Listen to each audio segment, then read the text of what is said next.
ये भौतिक रिलेशनशिप्स में मैरिज एक वेरी इम्पॉर्टेंट रिलेशनशिप है, और ऐसा कहा जाता है कि marriages are made in heaven. परमेश्वर ने ही उसे उसकी रचना की है। इस इंस्टीट्यूशन का इनिशिएटर जो है वो गॉड हिमसेल्फ है, परमेश्वर खुद है। जहाँ हम देखते हैं कि उत्पत्ति में जहाँ पर परमेश्वर इस रिलेशनशिप को इंस्टीट्यूट करता है और कहता है कि आदम का अकेले रहना सही नहीं है, और परमेश्वर उसकी पसली में से उसके लिए एक पत्नी बनाता है। और ये मैरिज के ऊपर ही जब हम मार्क सुसमाचार जो है, मार्क सुवार्ता, उसमें अध्याय 10 में हम देखते हैं कि एक एक व्यक्ति अपनी पत्नी को डिवोर्स दे सकता है। ये सवाल फैरिसी यीशु से कहते हैं, क्योंकि उन दिनों में ऑलरेडी फैरिसियों में दो मत थे उनके पास। एक ग्रुप जो कहता था कि किसी भी बात के लिए डिवोर्स दिया जा सकता है, स्त्री को किसी भी बात के लिए डिवोर्स दिया जा सकता है। और एक ग्रुप ऐसा था जो मानता था कि जब स्त्री या वो अनफेथफुल है तो उस ग्राउंड्स पे डिवोर्स दिया जा सकता है। लेकिन क्या divorce is instituted by God? क्या परमेश्वर ने डिवोर्स इंस्टीट्यूट किया है, डिवोर्स अलाउ करता है? बाइबल कहता है कि यीशु मसीह का जवाब ये था कि मूसा क्या कहता है। तब तुरंत फरीसी कहते हैं कि मूसा का कानून में कहता है कि मूसा के कानून में कहता है कि व्यक्ति लिख के दे सकता है और वो अलग हो सकते हैं। लेकिन यीशु मसीह कहते हैं कि अगर आप देखें, परमेश्वर ने जब उत्पत्ति का अकाउंट को दिखाते हुए आदम और ईव के बारे में, यीशु मसीह उस ओकेजन को दिखाते हुए कहता है कि परमेश्वर ने जब दो को एक किया है, उन्हें अलग करने का किसी को अधिकार नहीं है, उसे अलग ना किया जाए।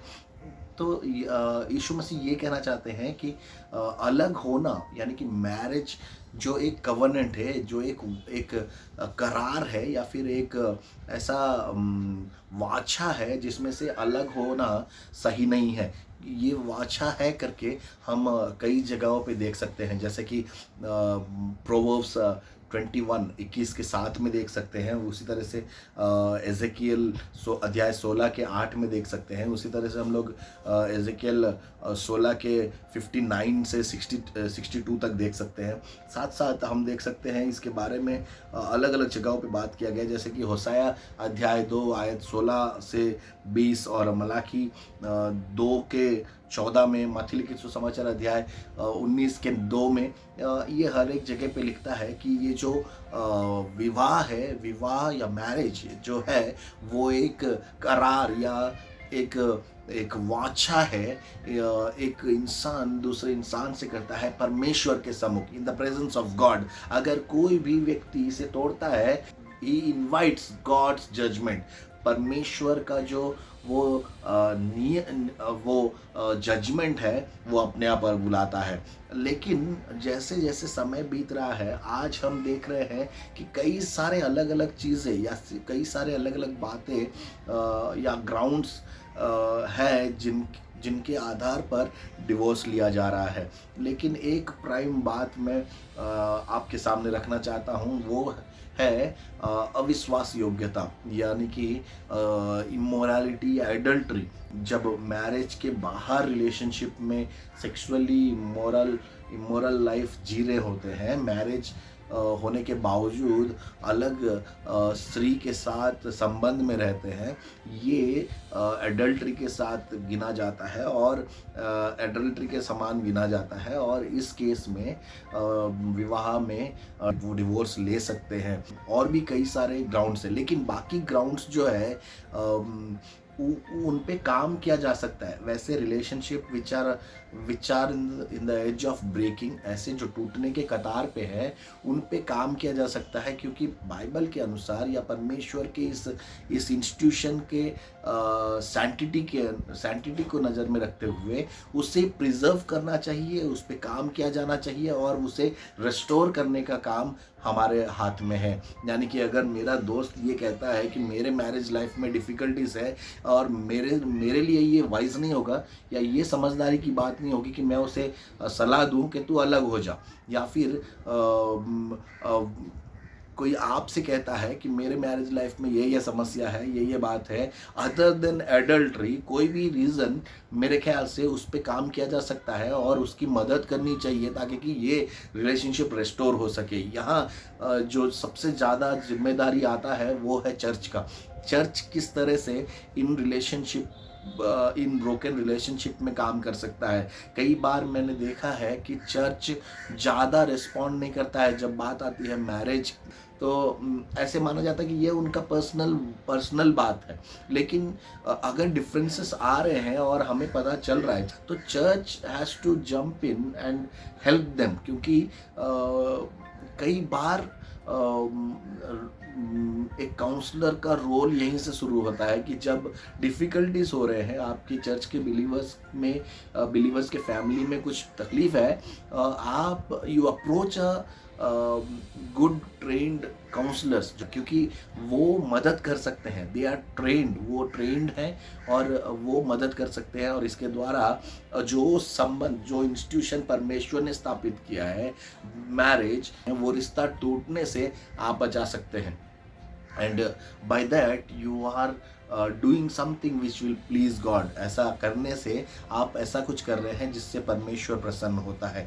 तो मैं बिलीव करता हूँ मार्क में भी यीशु मसीह ने इसी पॉइंट पे स्ट्रेस किया है कि हाँ, मूसा के नियम के अनुसार मूसा ने कहा है कि लिख के दे सकते हैं और अलग हो सकते हैं, वो इसलिए क्योंकि हृदय कठिन हो चुका है।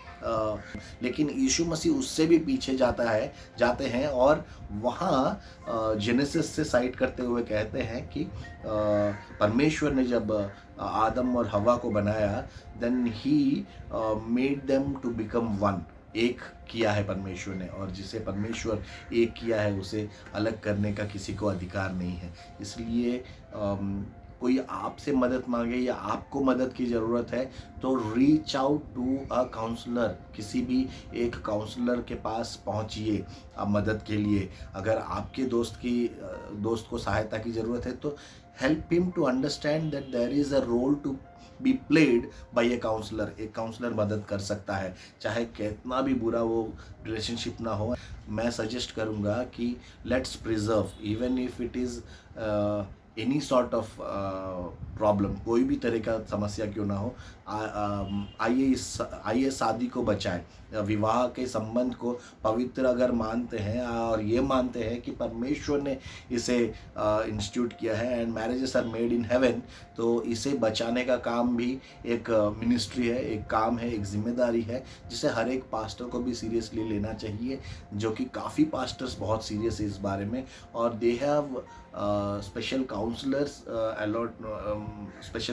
इन द चर्च, जिसके लिए मैं बहुत ही खुश हूँ।